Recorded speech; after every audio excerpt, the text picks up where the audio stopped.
Welcome back to my channel women's health talk. और यहाँ पर हम बात करते हैं वीमेंस के हेल्थ से रिलेटेड टॉपिक्स पर। तो फ्रेंड्स, पिछली वीडियो में मैंने आपको बताया था कि लो एमएच यानी अंडे की कम संख्या क्यों हो जाती है और इनके होने के क्या कारण हैं। और आज हम बात करेंगे कि अगर आपकी बॉडी में अंडों की संख्या कम है तो हम प्रेग्नेंट कैसे हो सकते हैं, जल्दी से जल्दी प्रेगनेंसी कैसे कर सकते हैं। फ्रेंड्स, जैसे कि मैंने प्रीवियस वीडियो में बहुत ही क्लियर कर दिया था कि अंडों की संख्या जो होती है 30 के बाद में कम होने लगती है और 35 के बाद बहुत तेज़ी से गिरने लगती है। अगर आपने रिपोर्ट कराया है एएमएच का और उसमें आपकी लो एमएच आ रहा है, इसके मतलब है कि आपकी बॉडी में अंडों की संख्या बहुत कम हो गई है, बहुत कम मात्रा में बन रहे हैं। ऐसे में मोस्टली लोगों को यही बोल दिया जाता है कि आप प्रेगनेंसी बहुत मुश्किल है और उनको कुछ मेडिसिन के थ्रू उनके अंडों की संख्या को बढ़ाया जाता है।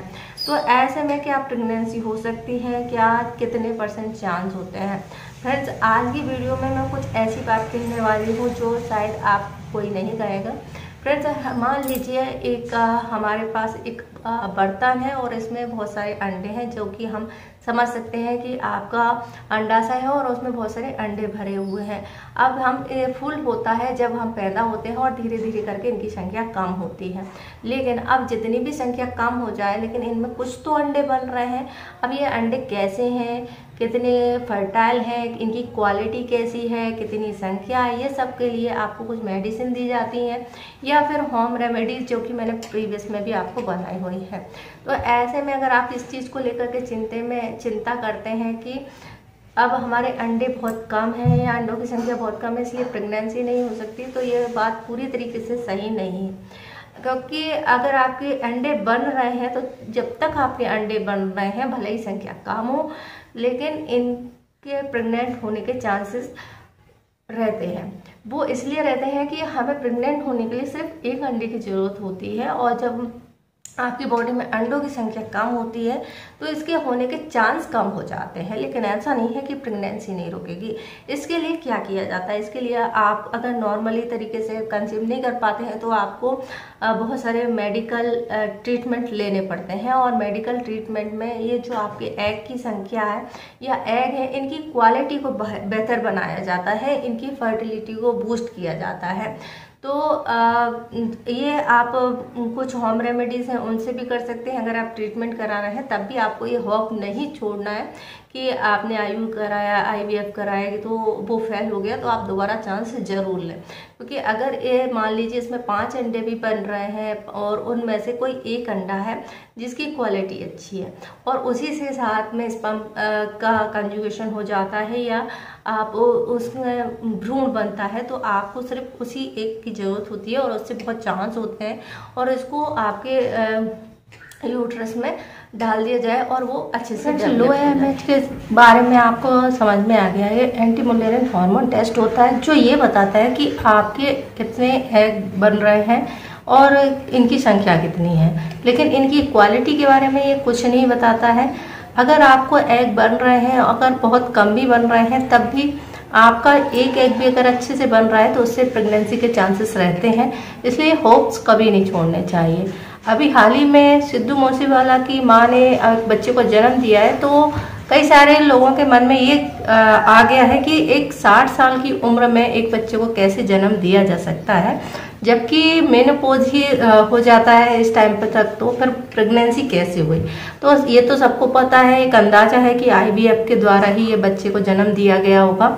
लेकिन ये IVF में भी, जैसे अभी हम AMH की बात करें, अंडों की संख्या की बात करें, अंडे की क्वालिटी की बात करें, तो मेनोपॉज तो जब ही होता है जब ये सभी चीज़ें ख़त्म हो जाती हैं।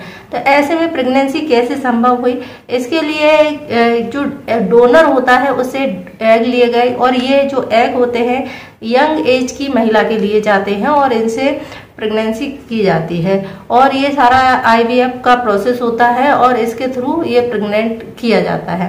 अब दूसरा यहाँ सवाल ये आता है कि इतनी ज़्यादा एज में उनके यूट्रस में भी चेंज हुए होंगे, उनकी बॉडी भी इतनी अच्छी नहीं रही होगी कि वो आगे कंसीव कर पाए या इसे कंटिन्यू कर पाए।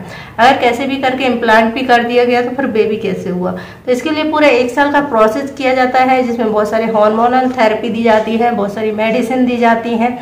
तो इस तरीके से बॉडी को तैयार किया जाता है आगे के लिए। लेकिन इसकी कोई श्योरिटी नहीं होती है कि आगे की कंटिन्यू आपकी प्रेगनेंसी रहेगी या नहीं रहेगी, क्योंकि एज फैक्टर बहुत इंपॉर्टेंट होता है। इसके साथ में होने वाली बीमारियां जैसे हाई बीपी है, शुगर है, या फिर दूसरे तरह का प्रॉब्लम हो सकता है, अचानक से कोई भी दिक्कत आ सकती है। कॉम्प्लिकेशन हाई रिस्क प्रेगनेंसी में यही आता है। इसके अलावा अगर आपके जेनेटिक में चेंज हो जाए और डीएनए में कोई चेंज हो जाए तो बच्चे को कोई बर्थ डिफेक्ट हो सकता है या बच्चे का मिसकैरेज भी हो सकता है।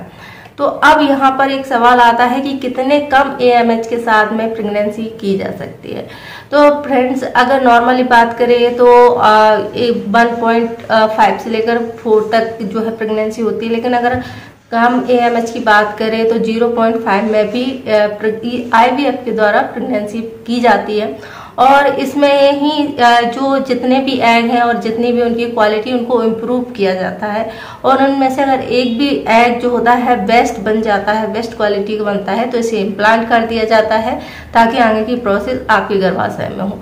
तो इस तरीके से आप चाहें तो IVF का सहारा लेकर प्रेग्नेंट हो सकते हैं।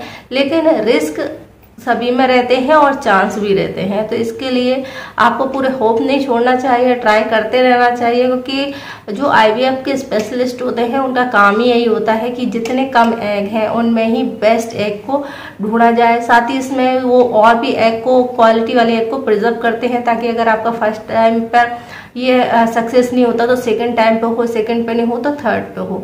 तो ये प्रोसेस चलती है और इसी के थ्रू जो है महिलाएं बहुत आगे एज तक, यानी 60, 50, 55 की एज में भी प्रेगनेंसी कंसीव कर लेती हैं। तो ये आई होप आपको जानकारी पसंद आई होगी। जानकारी पसंद आए तो वीडियो को लाइक करें, शेयर करें, हमारे चैनल को सब्सक्राइब करें। इससे जुड़ा हुआ कोई और क्वेश्चन है तो आप हमसे पूछ सकते हैं, इंस्टाग्राम पे फॉलो कर सकते हैं। वीडियो देखने के लिए आपका धन्यवाद।